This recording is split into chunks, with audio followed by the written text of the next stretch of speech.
चिंतामणि महाराज ने दिया बड़ा बयान। कहा, लोकसभा चुनाव में भाजपा की जीत की परंपरा जनता रखेगी बरकरार। नमस्कार, आपकी आवाज़ सीजी न्यूज़ से मैं राजेंद्र पासवान एक बार फिर से आपके बीच में हूँ। आज हमारे बीच में है भाजपा लोकसभा सरगुजा के प्रत्याशी श्री चिंतामणि महाराज जी। साथियों, चुनाव का बिगुल बज चुका है। तमाम राजनीतिक पार्टियां अपने अपने उम्मीदवारों की घोषणा कर चुकी है। तो आइए हम जानते हैं चिंतामणि महाराज जी से कि आने वाले दिनों में चुनाव को लेकर के क्या रणनीति है, क्या प्लान है यहाँ के क्षेत्र के विकास के लिए। तो सबसे पहले बहुत बहुत बधाई आपको महाराज जी। आपके चैनल के सारे टीम और सभी दर्शकों को मेरा सादर नमस्कार। महाराज जी, हम जानना चाहते हैं कि चूँकि ये क्षेत्र वनांचल क्षेत्र है, बड़ा क्षेत्र है, तो यहाँ के विकास के लिए आपका क्या ऐसा मास्टर प्लान रहेगा, क्या ऐसी योजना रहेगी आने वाले दिनों में? आगे विकास के लिए लोगों से हम बात करेंगे कि किन किन विषयों पर हमको काम करना है। वैसे अभी तत्काल के दृष्टि से तो मेरे को लगता है आवागमन का साधन, जिसमें रेलवे लाइन हो, हवाई यात्रा हो सके, इसके लिए अपने को काम करने का आवश्यकता था। लेकिन मेरे को लगता है रेलवे के विस्तार के लिए भी वहाँ पहल हो चुका है दिल्ली में। और मोदी जी का जो एक गारंटी था उड़ान योजना, उसके तहत दरमा से हवाई उड़ान शुरू होगा। उसके लिए लाइसेंस मिल गया है। मेरे को लगता है चुनाव के बाद, अभी आचार संहिता लगा है, तो चुनाव के बाद संभवतः वो उड़ान भी चालू हो जाएगा। तो और जो बाकी हैं यहाँ ज़्यादातर हम देखते हैं तो ये किसानों का क्षेत्र है। उनको हम जितना ज़्यादा से ज़्यादा हम सिंचाई का साधन अगर उपलब्ध करा सकें तो निश्चित रूप से किसानों का जो बात हम करते हैं कि उनका आय बढ़ाना है, तो आय तब बढ़ेगा जब वो काम करेंगे, खेती करेंगे। तो यहाँ बहुत खेती का भी अपार संभावना है। तो उसके लिए सबसे बड़ा दिक्कत आता है सिंचाई का।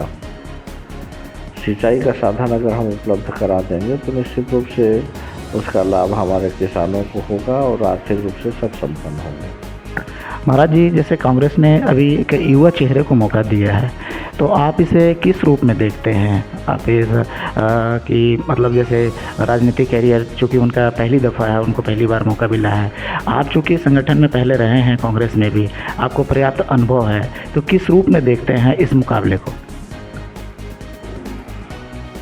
अभी कांग्रेस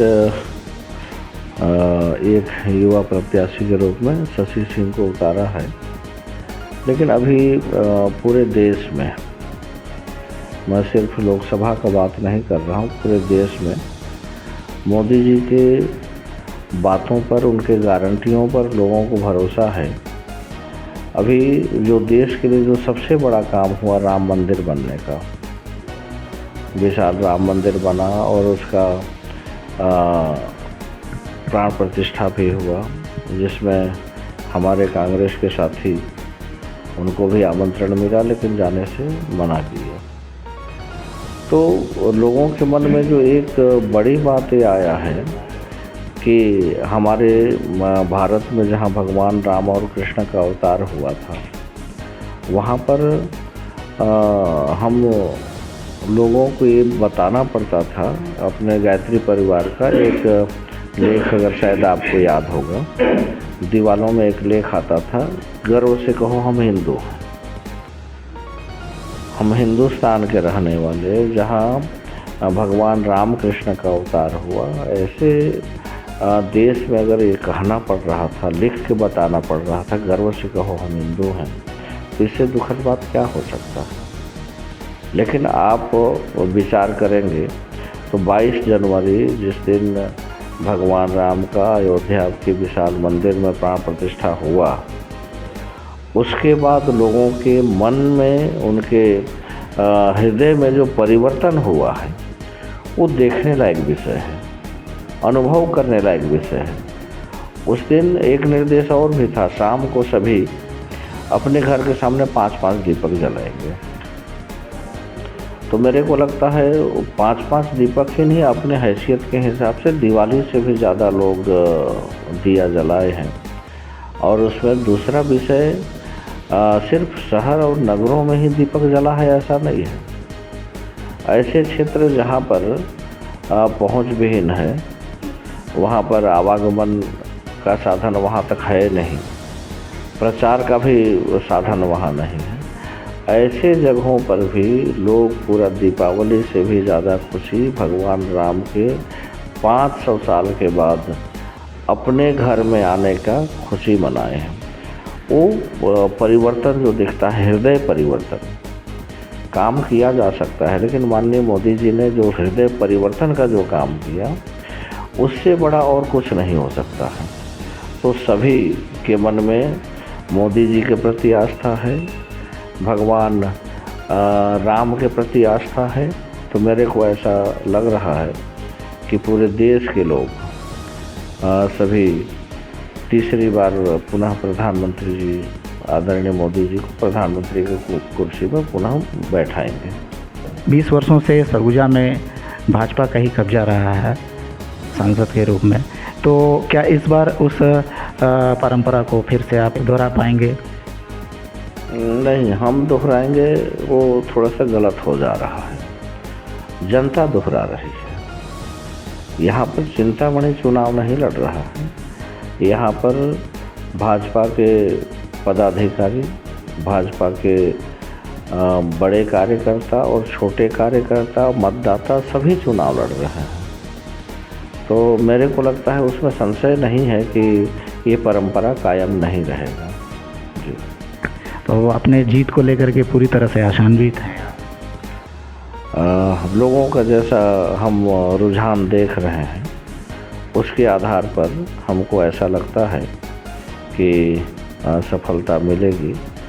और जितने भी हमारे कार्यकर्ता हैं, पदाधिकारी हैं, कई समाज के लोग हैं, सभी में एक अलग तरह का उनके चेहरे का चमक देखेंगे। उनके मन में जो एक विश्वास है, आत्मविश्वास कि इस जंग को हम जीतेंगे ही, उसको देख करके मैं इस बात को कह पा रहा हूँ कि निश्चित रूप से ये इस बार भी बीजेपी का कब्जा रहेगा और इसमें पूरे जनता चुनाव लड़ रहे हैं, तो इसमें कोई सोचने का बात भी नहीं होना चाहिए। एक आखिरी सवाल महाराज, यदि जनता आपको चुनती है, आपको मौका मिलता है, तो आप अपने तरफ से इस लोकसभा क्षेत्र के लिए मतलब कुछ प्लान है क्या कि हम कुछ ऐसा कर जाएं जनता के लिए, लोगों के लिए, इस क्षेत्र के विकास के लिए कि एक माइलस्टोन हो जाए, आपको हमेशा जो है ना याद रखें लोग? कुछ ऐसा प्लानिंग या योजना है क्या? अभी चुनाव जीत जाएं, इसके बाद लोगों के साथ भी बैठेंगे, यहाँ पर कौन सा ऐसा काम किया जाए जिससे अलग पहचान तो हो ही, उसके साथ साथ क्षेत्र का विकास भी हो। तो यहाँ सरगुजा लोकसभा क्षेत्र में यहाँ के चहुमुखी विकास के लिए हम लोगों से प्लानिंग करके आदरणीय मोदी जी से बात करेंगे।